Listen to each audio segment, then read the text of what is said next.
The credit practices rule. The credit practices rule affects consumer contracts, including contracts signed in the purchase of a motor vehicle.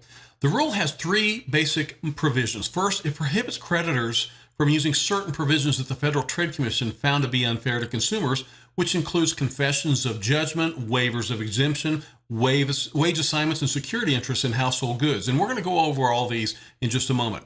Second, the rule requires creditors, such as dealers, to advise consumers who co-sign loans about their potential liability if the other person fails to pay.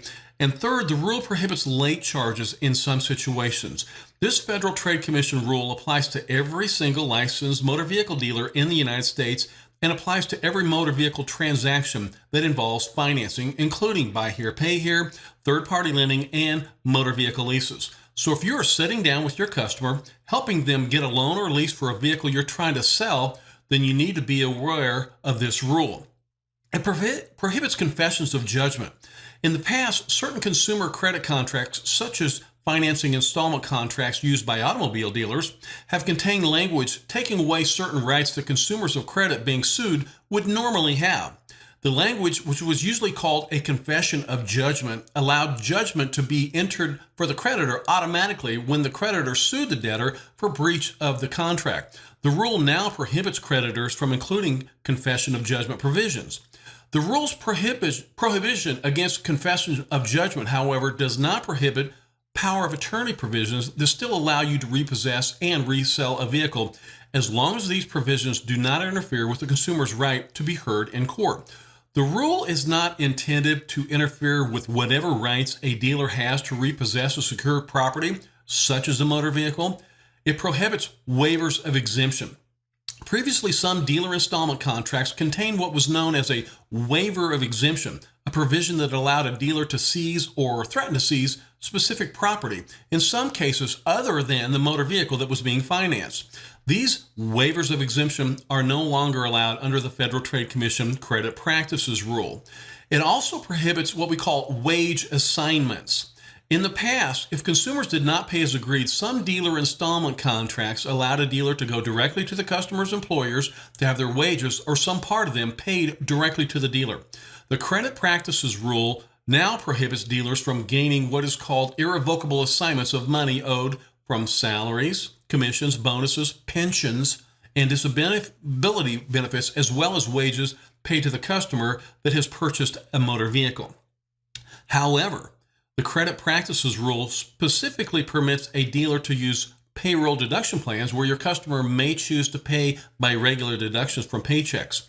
I would like to be clear, however, the credit practices rule prohibition against wage assignments does not prohibit wage garnishment. If a dealer obtains a court judgment against a customer that has defaulted on a vehicle purchase, the dealer may still continue to use wage garnishment to collect that judgment, subject to the consumer protection laws provided by federal and state laws. The rule also prohibits security interest in household goods. Previously, some dealer installment contracts contained language that would allow a dealer to repossess many of the customer's household goods, such as refrigerators, washers, dryers, etc., if the customer did not pay for a vehicle that was being financed. Obviously, this practice has changed and is no longer allowed. The credit practices rule does still allow your customer to offer what is known as a purchase money security interest, which could be, a piano, musical instrument, boat, snowmobile, bicycle, camera, and other similar items as security for credit to secure a motor vehicle loan. The rule also requires notice to co-signers. If a dealer conducting buy here, pay here financing, third-party financing, or leasing requires the customer to obtain a co-signer for the motor vehicle loan, the co-signer must be notified. The co-signer must be notified before they become obligated for the debt. And according to federal law, the following statement, which must be sent to the co-signer. You must use this, and this is in your manual, so if you're following along, you're going to be able to read this as well as I go over it. And it must specifically state, notice to the co-signer, you are being asked to guarantee this debt. Think carefully before you do. If the borrower does not pay the debt, you will have to. Be sure you can afford to pay it if you have to, and that you want to accept this responsibility. You may have to pay up to the full amount of the debt if the borrower does not pay. You may also have to pay late fees and collection costs, which may increase this amount. The creditor can collect this debt from you without first trying to collect from the borrower. The creditor can use the same collection methods against you that can be used against a borrower, such as suing you, garnishing your wages, etc. If this debt is ever in default, that fact may become part of your credit record.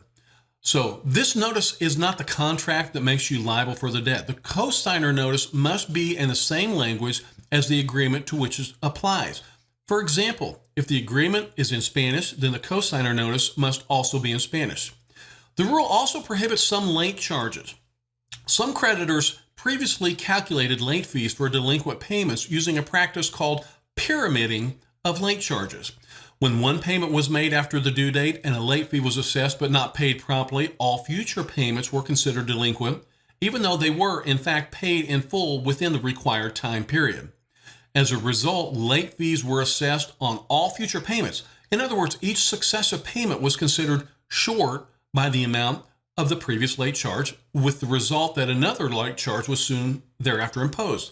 This practice of pyramiding late charges is no longer allowed under the credit practices rule. That's the credit practices rule.